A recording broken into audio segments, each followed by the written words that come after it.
Hello, Eagle fans, and welcome back to Dare to Soar, the show where you will learn all about Pinnacle Classical Academy, Cleveland County's first and only charter school. My name is Wendy Clary. I am the Dean of Elementary Education at South Post Road, where we have kindergarten through third grade. And with me today is Angela Brooks, who is our Dean of Secondary Education. Hello, Wendy. Hi, Angela. I'm so excited to be able to do this segment with you because both of us have been with Pinnacle since we started in 2013. So when we are talking about everything kindergarten to 12th grade and all in between, we are going to be so excited to share with everybody out there, and it's going to show because we have been able to see up close and firsthand the growth and the development of our school. So Absolutely, and it's been such a pleasure to have been a part of that since the beginning. it seems like we just started. It does, it does. So now I am going to kick off with everything from kindergarten through third grade at our campus. This year, if you have tuned into some of the previous segments, you have certainly heard that we are focusing on reading this year. We are not only focusing to improve reading, but we are also hoping to increase the love of reading with our students. We have had a spring book fair, and these two ladies that you will see are some of our third grade leaders. On our week that we dedicated for Book Week, we had a Mystery Reader Monday, and the teachers were supposed to select some readers, possibly some community leaders or parents. And in this case, we had some school leaders. Our third graders went back into a kindergarten classroom, and they were modeling reading and getting our kindergartners really excited about reading. So we were really happy to be able to highlight them in this segment. We also have been winding up some of our domains, and in kindergarten, one of our history domains or units is a Native American unit, and these are some of their projects. They are the totem pole projects that they were completing at home. They had a rubric that they took home, and their parents, this was a family project, and it was pretty awesome to be able to see all of those lining the kindergarten hallway. So a lot of things are happening in our curriculum. In first grade, we were really excited to be able to partner once again this year with Atrium Health, and they were so amazing. Once again, the students got to learn a lot about safety around the house, fire safety, water safety, traffic safety, and at the end of the program, all of our first grade students received a bicycle helmet so that they could practice what they had learned about when they discussed bicycle safety. And here are just a few pics of some of those volunteers and some of the students as they were receiving their bicycle helmet. They were super excited and they could not wait to go home and try them out. So this has been a really good program because this program could not only help them in the years, but it could also be a life-saving program. And what a great partnership with some of our local companies and businesses. Such an honor to have Atrium come out and help with that. Yes, and I can't remember how many years. I think it's been several years that they've been coming, and they always look forward to having them there. Now second grade, we have, so the way our curriculum, and you have heard this, again, if you have been tuned in to some of our previous shows, you will have heard us say that knowledge builds knowledge. Mm-hmm. So a lot of the curriculum topics that they are learning about, you will see human body all throughout the K-8 sequence, but they are learning about different things. So they're building on the different systems. They're building on the different parts of the human body. And in second grade, they are exploring a number of topics in regards to the human body, including cells and tissues, organs, body systems with a focus on digestion or digestive and excretory systems. So in addition, students learn about good nutrition and other keys to good health. I know we had they had a whole day where they were, I walked in, they were doing yoga, and they were doing a lot of different things. So it was really exciting to see them be able to learn, because how important is that? So very important. And like you said, I love that each grade level is concentrating on a different system, whether it's the circulatory system or digestive system. So each grade does its own system at different parts of the year. And again, just one of those, it builds on knowledge. Knowledge builds and continues to build. And that's what makes us a unique school. Very different. And I know, being a third grade teacher myself, I know that when they get to third grade, they're going to be talking about sight and sound. So they'll be talking about their eyes and about their ears, the hearing, and all. I mean, it just completes the whole picture. And so that is the grammar stage. They're learning all this information, they're retaining all of this information, and whenever they get over to your campus, then they have a wealth of knowledge to draw from, and hopefully a very vast vocabulary, so that when you guys start in with the next phase and the next stage of that classical model, then you know that it's going to be so much easier for them. They're ready and they're prepared, and they've practiced already. They have practiced. That's really key to who we are, for sure. I think so too. So third grade is a little different, and as we began talking about third grade at this particular point in the year, we began discussing a little bit more about the North Carolina end of grade test. They are responsible for taking that assessment. It is a standardized test that the state of North Carolina requires of our third graders. And there's a lot of information, not only for third grade, but for all of the grades that have to take the EOG.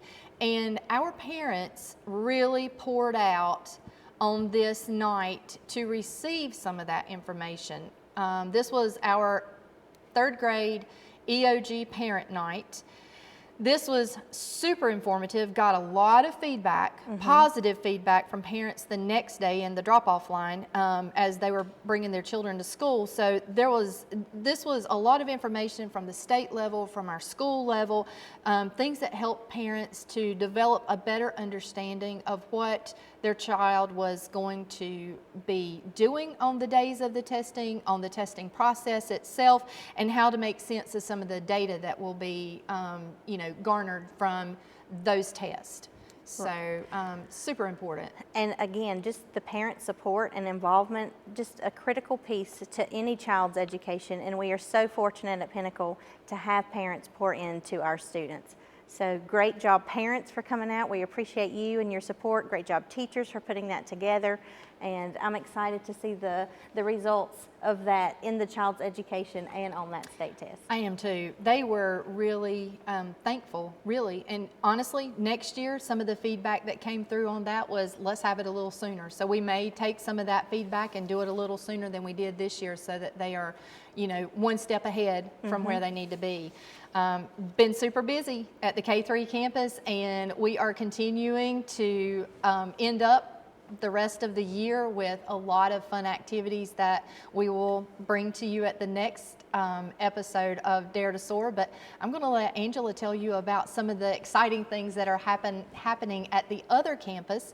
And so just tell us what's happening and what's going on, and jump right in there, because we have a lot of things some new things too that happened this year. Yes, absolutely. So one of the things that we're very excited about, and we'd like to give you just a little bit of an update on, is our construction. So anybody who's been by our campus knows that we are truly in the midst of construction, and it is going wonderfully, and we are very excited about the opportunity to expand our footprint. We are going to have almost double the number of classrooms, which are much needed with all of the support of the community just wanting to enroll their kids at Pinnacle. So we're so excited to be able to offer that to Cleveland County. And here's just a few pictures of that construction process, and you can see that we're in the final stages of the outside process for sure, and we're doing some gym expansion. We are going to have some bleachers going up in the gym. We're also going to have a stage area that we're very excited about. And then, again, just doubling our classroom space is just going to be instrumental in taking Pinnacle to the next level.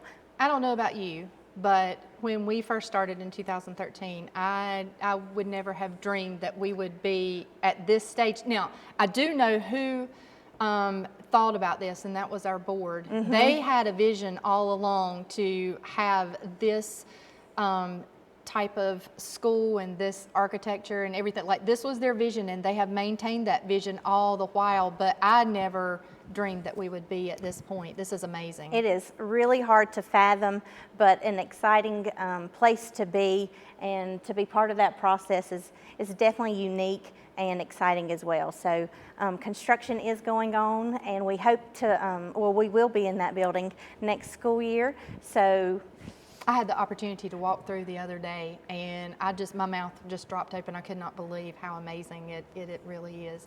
And the gym is something that is long overdue. The expansion of the gym and having bleachers and being able to watch a game comfortably for our parents. So that's going to be awesome. With all the rain, it has been a little muddy, and our parents have been very gracious about that, but we are definitely about to, I mean, like I said, the building is almost complete from the outside, and so now we're going to be able to be working on that inside, and it's just going to be beautiful.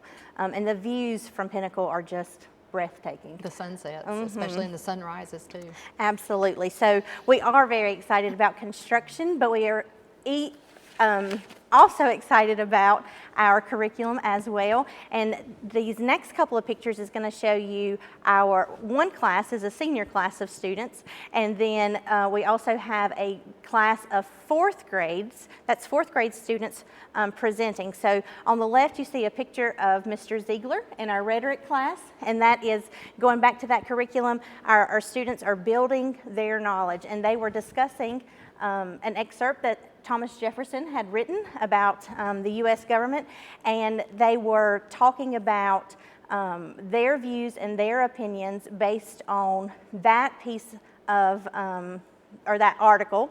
And our fourth graders are right beside them, and they are doing something similar on their level, where they're reading articles or books and then writing summaries. Now, they're not quite to be able to develop their own thoughts and opinions all the way fully yet, but they are definitely in that beginning process. So they're doing really good summaries, and then you can see them up at that podium presenting and articulating those summaries to their classmates. And so that's just something that warms my heart for sure, seeing that go on in classrooms and throughout the building. And then they don't even realize that that was like just days apart from one another. And so when we're able as administrators to go in and take those pictures and just see the amount of knowledge being poured into those students, and then to see that come out of them in various ways through their speeches and their arguments, it's just wonderful. So what you're telling me is that on the elementary level, we better up our game and make sure that they can read those articles that are collegiate level a lot of times, so that they are able to discuss and to present some things.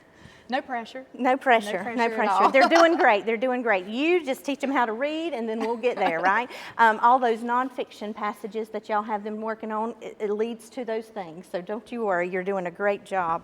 And then we have a couple of other students in these next pictures that are busy in our science labs doing some brain dissections. They are really getting into those. You can see by the smiles on their faces how much they enjoyed that.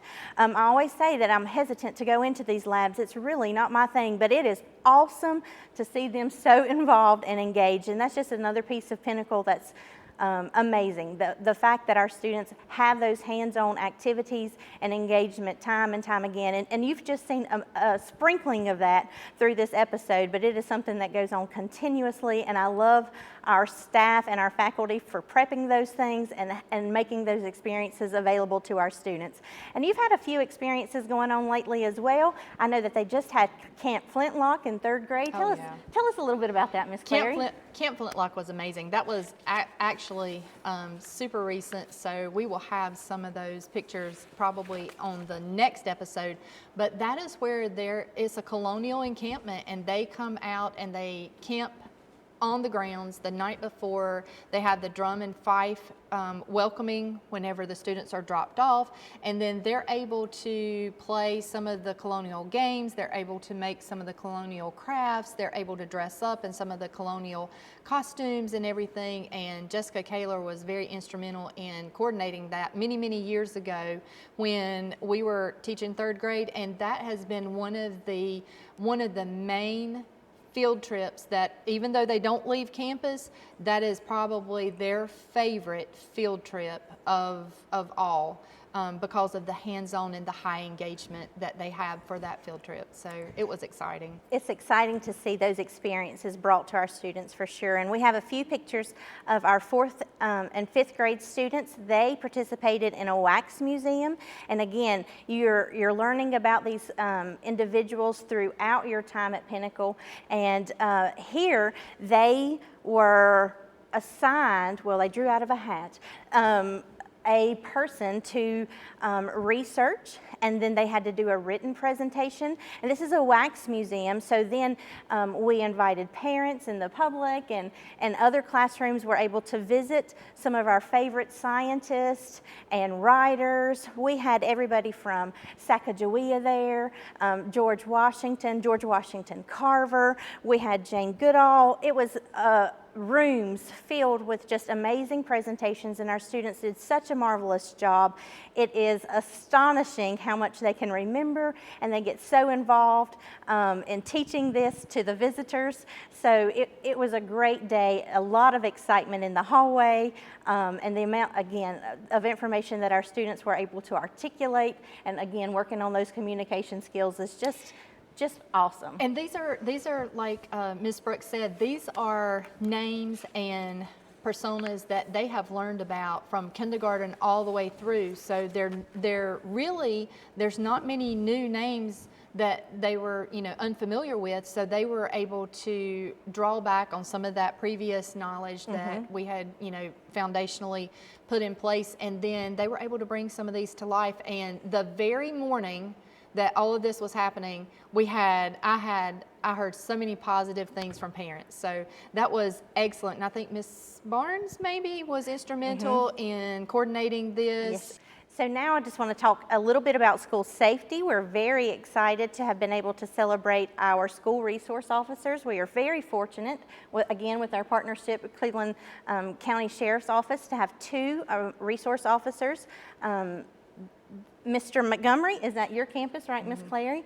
And we have Officer Hopper at our campus, at the 412 campus. And again, our students were able to celebrate SRO Day, and they just love doing that. And I love the fact that they appreciate our faculty and staff. So that's wonderful. We had a parade and everything, so it was great. Oh, that's wonderful. Yeah. So just a few things that's going on in campus. We do have a prom coming up in a few weeks, so if you have not bought your prom ticket, please do so. Our kids are very excited about being able to go to the country club to have prom this year. And in the next month, we will be talking lots about our seniors and where they are and scholarships, so please tune in for more of that. And we will see you guys next month on Dare to Soar. And we will leave you now with Mr. Ziegler and Mr. Gosey.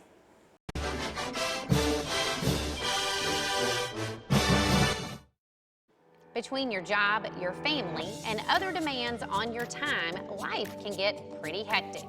So we want you to take time for yourself. Hi, I'm Jennifer Harrell, and I want you to join me for your health. Each month, the Cleveland County Health Department and C19 TV will explore topics that affect you and your family's health. We'll discuss the importance of exercise, a healthy diet, and regular health screenings and checkups. From fitness tips to warning signs to the latest healthcare news. For Your Health will help keep you in shape and up to date in Cleveland County. We want you to be your best, so join us each month for Your Health, right here on Spectrum Cable and online, c19.tv.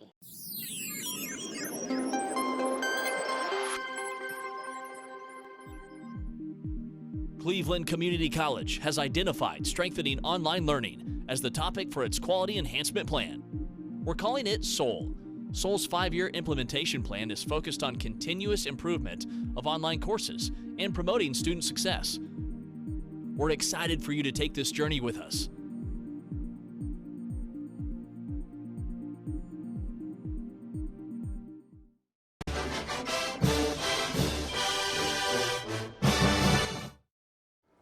Welcome back to Dare to Soar. I'm Jeff Ziegler, Dean of Academics, and I'm joined today by Mr. Brandon Gosey, our Athletic Director. Today I'll discuss two short but significant works read by high school students at Pinnacle Classical Academy. In 399 BC, the Greek philosopher Socrates, then a 71-year-old man, was put on trial in Athens. He was charged with impiety, with questioning conventional opinions about Greek gods, and was sentenced to death by a jury. His student Plato witnessed the trial. During the trial, Socrates delivered a powerful defense of the life of the mind, of intellectual inquiry, of reason and independent thought. The Greek word for a speech given in defense is apologia, and so his defense, which Plato wrote down, is called the apology. Now, reason and independent thought are two of the core values here at Pinnacle Classical Academy.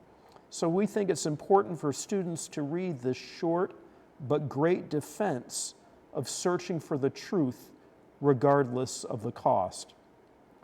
Another Greek philosopher, Epictetus, lived 5 centuries later.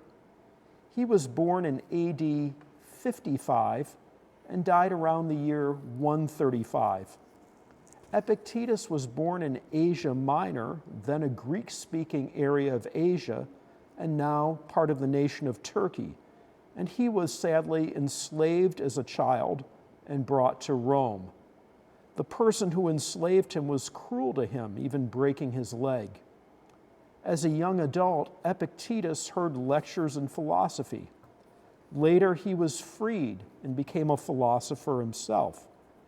An emperor expelled Epictetus from Rome because of his opposition to tyranny, and Epictetus died in Greece. His Enchiridion, a word that means handbook or manual, is a short collection of Epictetus's thoughts that were collected by one of his students. Epictetus believed that emotional self-control and the life of reason are important, and that not becoming attached to possessions is important as well. It's been a joy for me as a teacher over the years to witness student discussions of these two works, as they agree with them or disagree with them, or partly agree and partly disagree, and form their own views on the thoughts of Socrates and Epictetus. Plato's Apology and Epictetus's Enchiridion are very short and accessible works that even 9th graders can read with the help of a teacher. We think our students should be introduced to great and enduring literature, and these two works are classic works that are as relevant today as they were when they were first written. And now to Mr. Gosey. Thank you, Mr. Ziegler. It's an honor to be back with the fine folks watching Dare to Soar to give you an update on where we have come in the last few weeks with our athletic program at Pinnacle. So since our last airing or taping, we wrapped up our winter sports. And so we got a couple of pictures here for you. Our JV women's basketball team finished in WPAC, the Western Piedmont Athletic Conference, as runner-up, making it all the way to the final game. So big congratulations to this group of young ladies. And on the flip side of that, our varsity women also finished conference runner-up for 2023-24 season when the conference ended after January. But congratulations to both of those groups. Both of those groups of young ladies are coached by Laura and Jerry Wellman. Fine group of individuals that we are pleased and blessed to have at Pinnacle coaching our women's basketball program. We are fired up our spring sports. Right now we have the following teams going, which is a list, so I'm going to read so I don't forget. Middle school baseball, varsity baseball, varsity softball, varsity track, elementary archery, middle school archery, varsity archery. You can hear there, we do archery from 3rd grade on, so if you have a little one at the elementary campus that is interested in athletics, they too can be involved with our archery program starting in 3rd grade.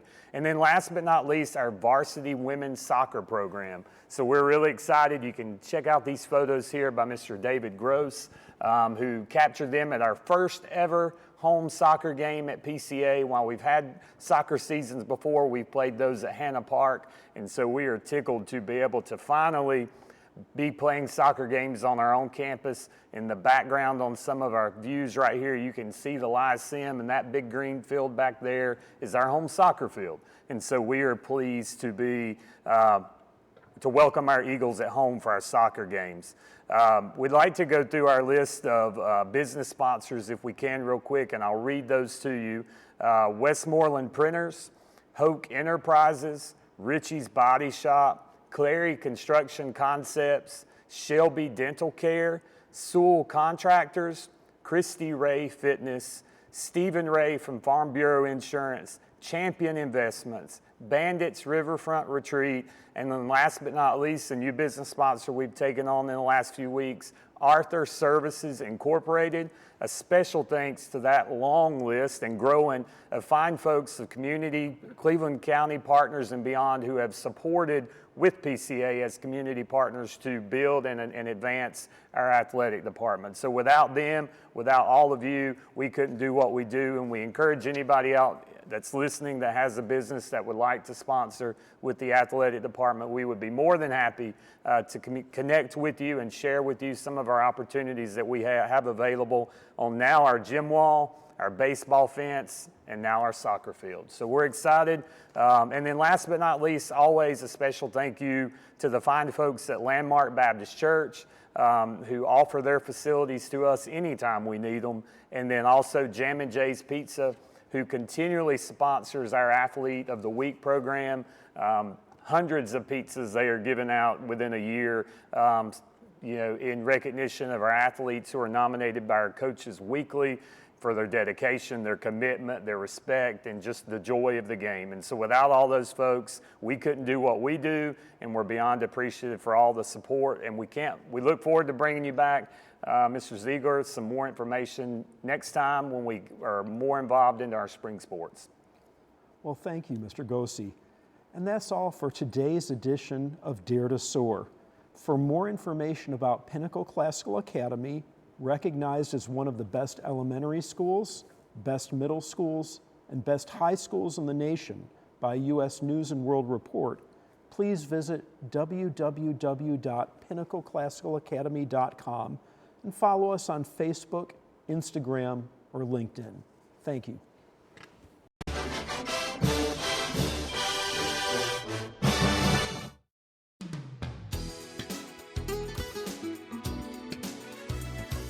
Hi, I'm Tim Foster, Director of C19 TV. Thank you so much for watching C19 TV, Cleveland County's hometown channel.